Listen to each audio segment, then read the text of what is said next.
German A1 level. അപ്പോൾ A1 ലെവലിലെ ആദ്യത്തെ ഗ്രാമറാണ് German alphabets and pronunciations എന്ന് പറയുന്നത്. അപ്പോൾ നമുക്കറിയാം ഇംഗ്ലീഷിൽ 26 ലെറ്റേഴ്സ് ഉണ്ട് അല്ലേ?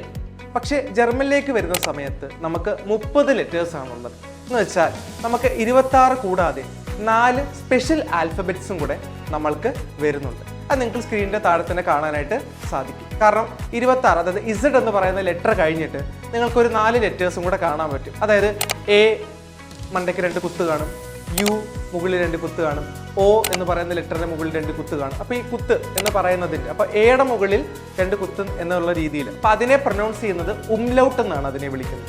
എന്താണ് ഉംലൗട്ട്? അതായത് എയുടെ മുകളിലും യുവിൻ്റെ മുകളിലും ഒയുടെ മുകളിലും നിങ്ങൾക്ക് 2 ഡോട്ട് വീതം കാണാനായിട്ട് സാധിക്കുന്നുണ്ട്. അതിനെയാണ് ആ 2 ഡോട്ടുകളെ വിളിക്കുന്ന പേരാണ് ഉംലൗട്ട്. അതുകൂടാതെ നിങ്ങൾക്കൊരു ബേറ്റ എസ് എന്നുള്ള രീതിയിൽ ഒരു അവസാനത്തെ ലെറ്റർ ആയിട്ട് നിങ്ങൾക്ക് കാണാനായിട്ട് സാധിക്കും. അപ്പം ഈ 4 ലെറ്റേഴ്സാണ് അതിനകത്ത് സ്പെഷ്യൽ ലെറ്റേഴ്സ് ആയിട്ട് വരുന്നത്. നിങ്ങൾക്കത് കണ്ടാൽ മനസ്സിലാകും.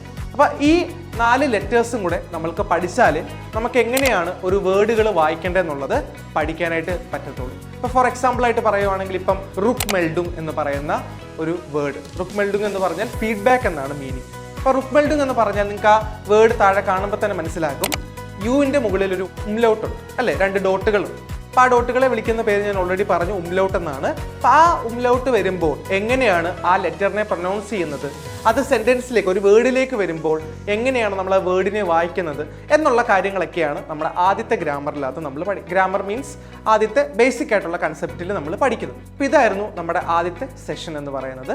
Thank you.